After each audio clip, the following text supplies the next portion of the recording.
Retired Colonel Rich Outzen is a senior fellow at the Atlantic Council and the Jamestown Foundation. He is now joining us live on WION The World. Colonel Rich, good to see you again. Welcome to the show.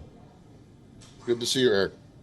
While leaders, international rights groups and United Nations officials have criticized the United States for vetoing a United Nations resolution calling for an immediate humanitarian ceasefire in Gaza and failing to halt the war. And now there's speculation that the U.S. president is pushing Congress to approve tank shells for Israel's war in Gaza. What is your reaction to these two events? Well, on the first, I am sympathetic to the efforts of the contact group that was visiting Washington, D.C. yesterday. They were pushing an argument similar to that of the UN resolution that basically says there needs to be a ceasefire. They're pushing for it a little bit more quickly than I would do. But the second part of what the contact group is saying, I think, is the most important, which is that any ceasefire will only make sense if there's going to be a restored political momentum, something that will make sure this never happens again. Now, the Israelis say this can never happen again, meaning October 7th. And I think that's right. And that's why the United States is continuing to support the military operations against Hamas. However, that will be meaningless and we'll be here again in 2 or 3 years unless there really is a substantive effort to fix the political conundrum of the Palestinian people, especially those in Gaza. So yesterday you saw this interesting visit of foreign ministers, ministerial level delegation that included Egyptians, Turks, Qataris, and a number of others that are pushing the United States, while it supports Israel's right to self-defense, to also demand that there is political progress at the end of this process. So that's my response. I think it's right for the United States to support, with artillery shells and tank shells and everything else, what's necessary to destroy the tunnel network. But we are also the only country in a position to press Israel to make the kind of political commitments to a two-state solution that will be necessary to make sure we don't find ourselves here again in 3 years. Colonel Rich, but the Human Rights Watch says that the U.S. risks complicity in war crimes by giving Israel weapons and diplomatic cover. Could that be the cause? And how can the U.S. avoid that?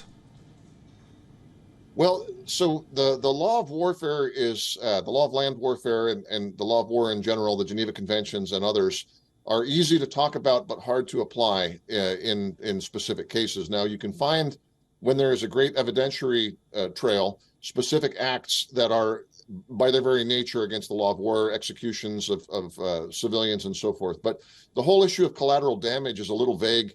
And for instance, siege warfare, this is in some sense a case of siege warfare, sieging Gaza to get at Hamas, is actually not a violation of the law of war. The use of disproportionate force is, but proving what's proportionate and disproportionate is quite tricky for lawyers. So I don't think that's what's driving the U.S. interest here. I think the U.S. is concerned, obviously, about civilian casualties and the fact that well over half, perhaps 2/3 of the Palestinian casualties have been civilians. That hurts the conscience, and it's bad politically. I don't think that there's a vulnerability in the case of the U.S. on war crimes per se, since we're not a combatant to it. But look, the Democrats, and Joe Biden, of course, is a Democrat, and his administration cares deeply about human rights by their own account, has to be troubled in their conscience, not so much about the war crimes, just about the civilian suffering. And I think that's what's driving this dual track of trying, yes, to support Israel militarily, but also to demand a higher level of care and a political solution. Finally, Colonel Rich, talks of a ceasefire or truce have ceased for some days now. Why do you think that is? And what do you make of the international community calling for a total or even full ceasefire? Well, I think it's actually a very well-founded concern for the civilian deaths that is causing much of the international outrage and the pressure.